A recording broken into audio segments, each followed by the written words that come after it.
Neste curso nós vamos falar sobre a prevenção ao câncer. Nós temos no Brasil cerca de 577 mil casos novos de câncer ao ano. E muitos destes cânceres podem ser prevenidos por meio do controle de fatores de risco, como o tabagismo, que é o consumo de cigarro e outros produtos de tabaco, o uso abusivo do álcool, o sedentarismo, que é a falta da prática de atividade física, e também o controle da alimentação inadequada, que leva muitas vezes ao sobrepeso e obesidade.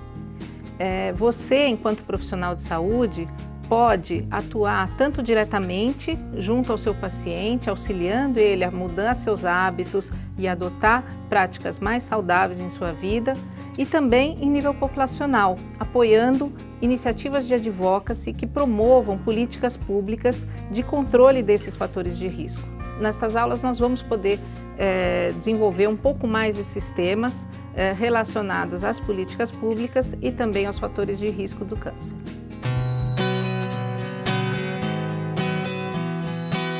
Nós vamos ver então nesta aula como que o câncer e os fatores de risco se relacionam. 1/3 dos casos de câncer é causado por fatores de risco como o tabagismo, o IMC elevado, que é o índice de massa corpórea, o baixo consumo de frutas, verduras, vegetais, também o uso abusivo do álcool e a falta da prática de atividade física. Somente o tabagismo é responsável por 22% dos casos de morte por câncer em todo o mundo. Não existe nível seguro de consumo de produtos de tabaco. Nós sabemos que mesmo quando a pessoa fuma pouco, como 1 ou 2 cigarros ao dia, ela tem um risco mais aumentado para desenvolver doenças, inclusive o câncer. Modificar ou evitar esses fatores de risco pode reduzir significativamente a incidência dos casos de câncer no Brasil. Isso pode ser feito por 2 formas. Uma delas é através do compromisso dos governos, que devem ter a responsabilidade de atuar para prevenir o câncer, por meio de políticas públicas que venham a permitir que as pessoas tenham uma vida mais saudável, adotem escolhas mais saudáveis. E também pelas próprias pessoas, que devem evitar os fatores de risco e procurar manter hábitos saudáveis. O profissional de saúde tem um papel muito importante na modificação desses fatores de risco para o câncer. Em relação às políticas públicas, ele é um profissional bem capacitado que pode contribuir de uma forma bastante significativa para que a gente tenha políticas públicas efetivas do controle do tabagismo, do controle do uso abusivo do álcool, da melhora da alimentação e também do estímulo à prática de atividade física. A voz do profissional de saúde pode fazer a diferença quando a gente precisa defender uma política pública de saúde junto aos governantes e legisladores.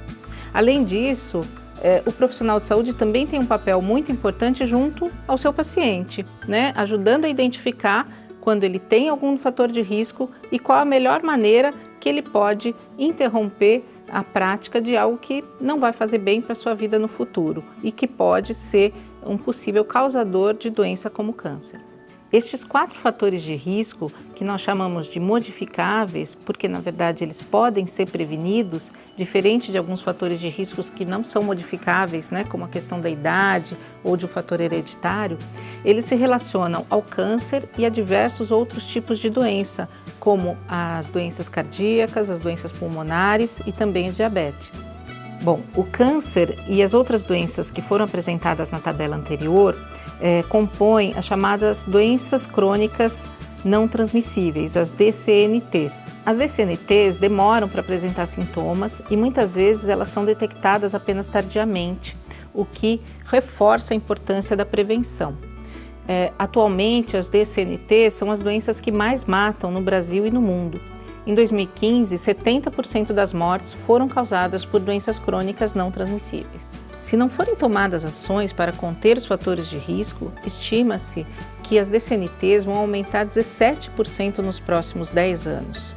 Então é importante que existam iniciativas de controle dos fatores de risco das doenças crônicas não transmissíveis.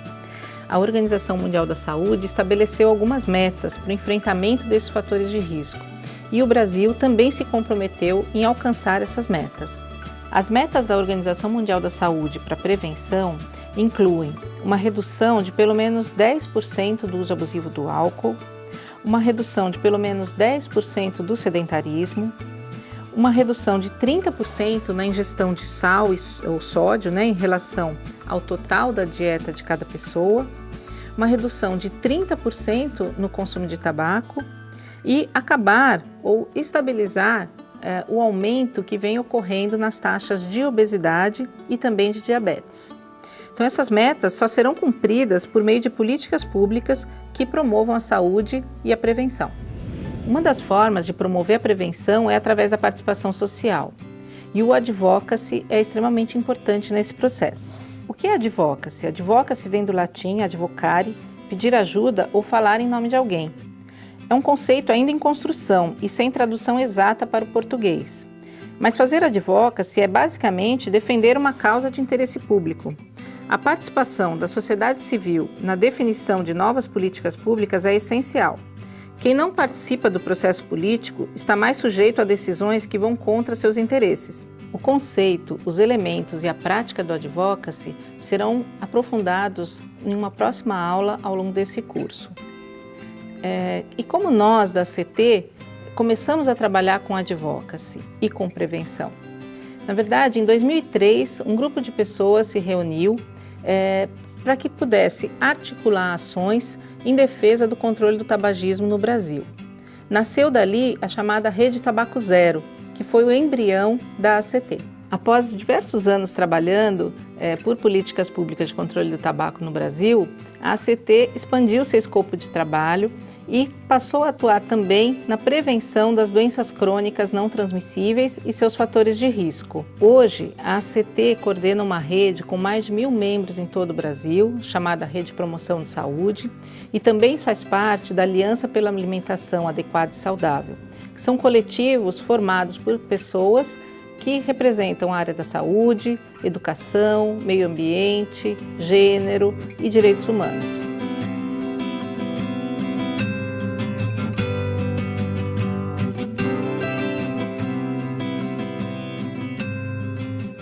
Uma experiência, acho que bastante interessante da CT foi a questão da proposição e da aprovação da lei antifumo.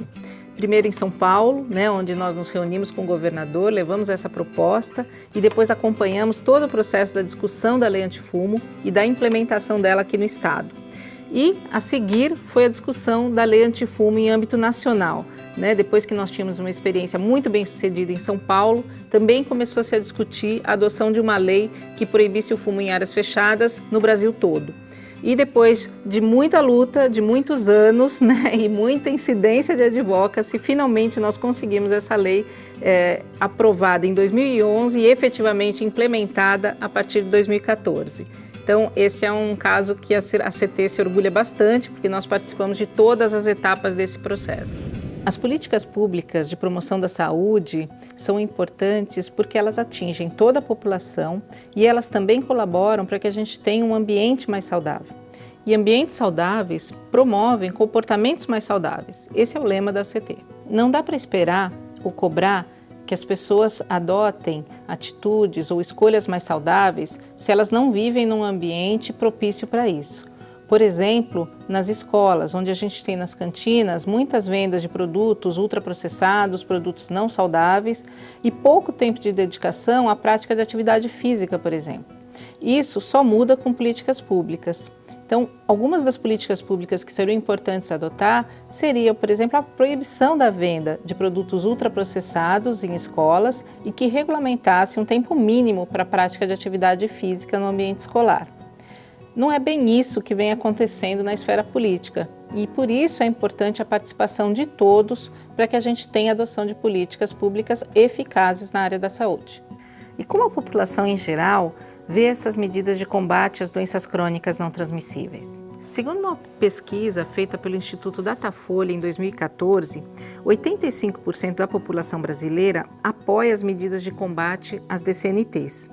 A população tende a concordar que a publicidade é uma forma de aumentar o consumo e a venda desses produtos.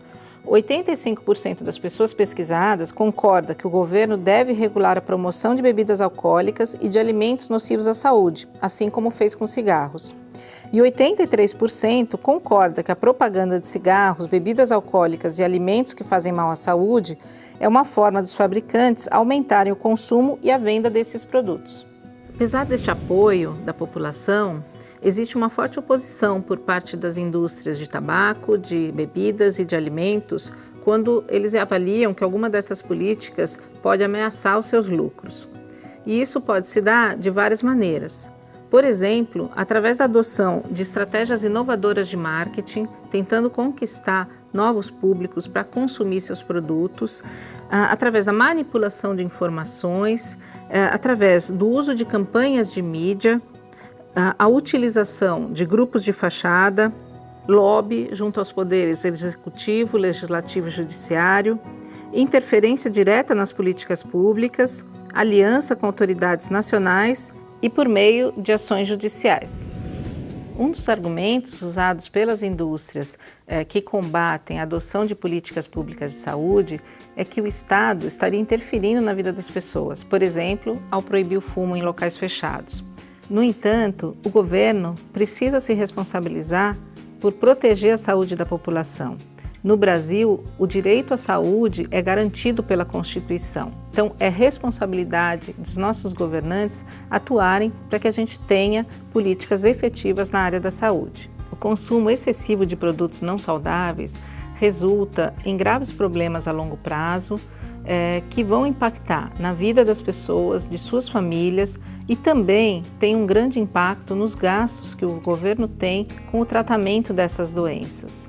Por exemplo, o impacto econômico do tabagismo no Brasil é de 56,9 bilhões ao ano, enquanto que a arrecadação de impostos sobre a venda de cigarros é de apenas 13 bilhões ao ano.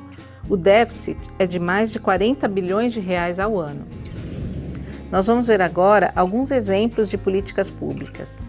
Uma das políticas mais efetivas em controle do tabagismo, por exemplo, é o aumento de preços e impostos para produtos de tabaco.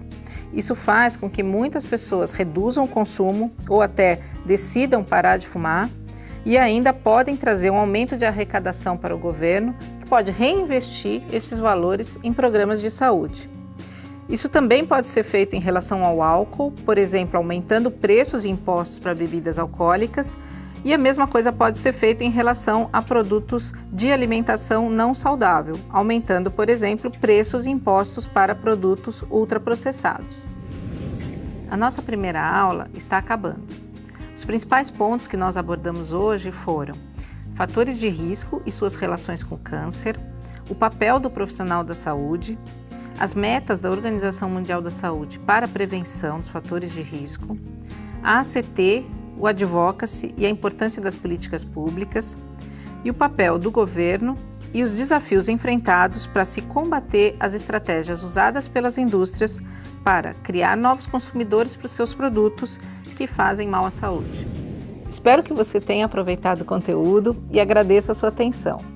Você pode encontrar mais informações nos materiais complementares que são oferecidos no curso. Um abraço e até logo!